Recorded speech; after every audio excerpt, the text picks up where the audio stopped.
to this month's episode of Real Simple, where I simplify all things real estate. This month we are going to be talking about the selling process. So if you are looking to sell your home, this is the episode to watch. The first step to the selling process is going to be the listing appointment.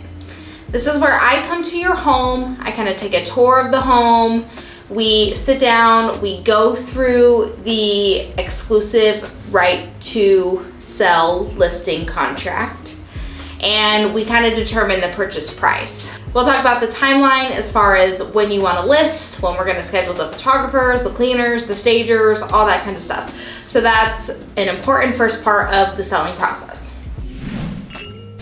Step 2 is going to be scheduling the stager and the photographer. So I will take care of bringing a stager into your home.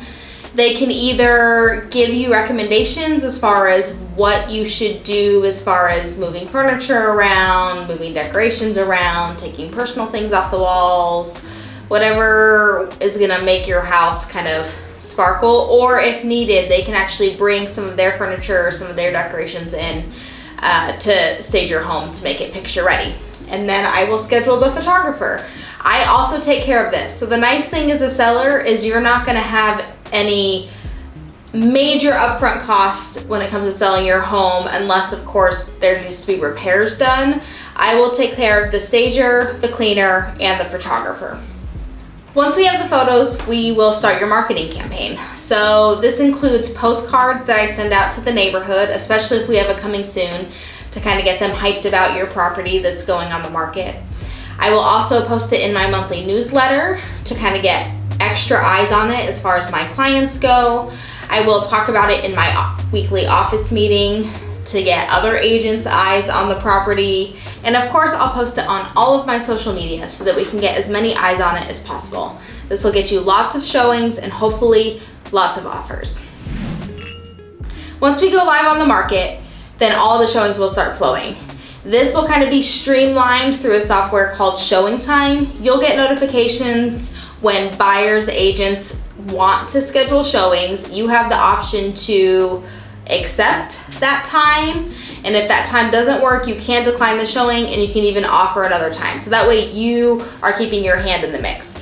If for some reason you don't want to be involved in that process and you want me to streamline all of that for you, I'm more than happy to do so. If needed, before we get offers, we can also do an open house. If your house has been sitting for a couple weeks, or if you just still want to get as many eyes in it as possible that first weekend, then we can always do an open house then. The open house gets agents and their buyers into your home. It gets neighborhood people into the home. Maybe they know somebody that's going to be moving near them.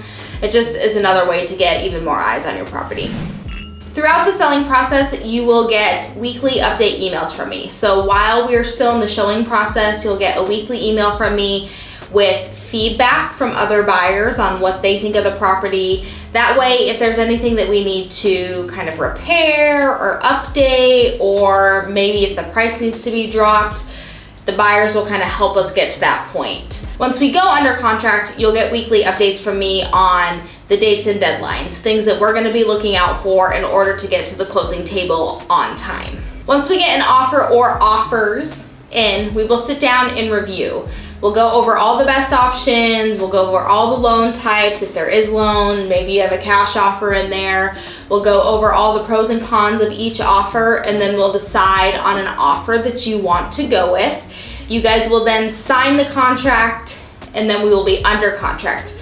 If you watched the last episode, you know the buyer submits the contract to buy and sell real estate. That's the offer contract. So that's the contract that's going to come to you that will be between you and the buyer. Once you accept an offer, then we are under contract. I will send that contract to the title company, and the title company will reach out to you for some documents.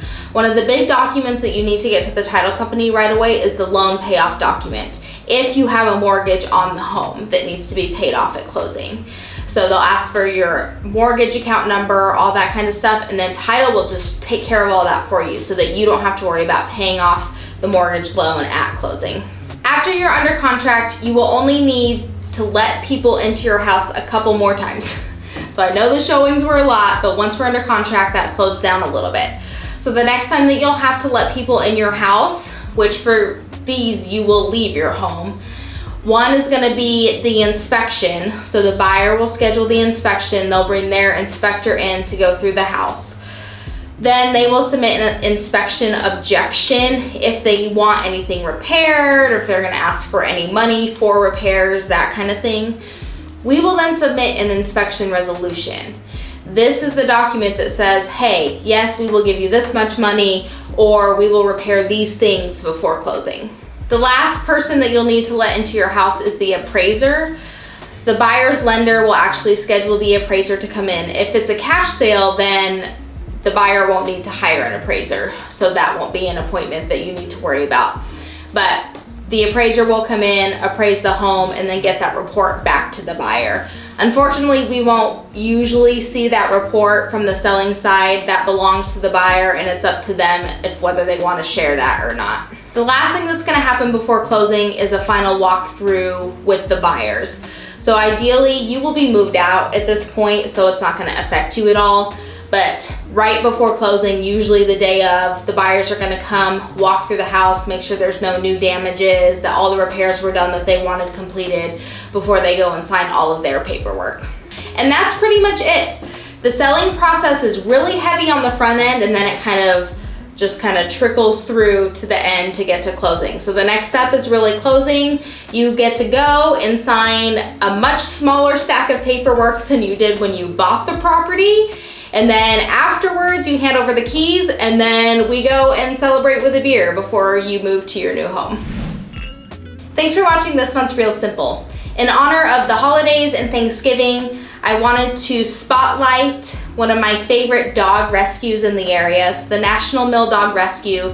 They go to different states and rescue pups that have been in puppy mills, and then they work with them to get them adopted out. These dogs are a little tougher to get adopted out because they're not potty trained and they've had a lot of trauma. But this organization has done a really awesome job of getting these dogs out of really sad homes into really happy homes. Next month, we will be talking about all of the people that we will work with within a real estate transaction. So these are all the people that I work with, that you also work with, like the lenders and the title company. I'll kind of explain what they all do and what part they are going to have in the transaction. It takes a village to get a transaction done. If you have any questions, make sure to leave your comments below, and I'll see you next time. Cheers.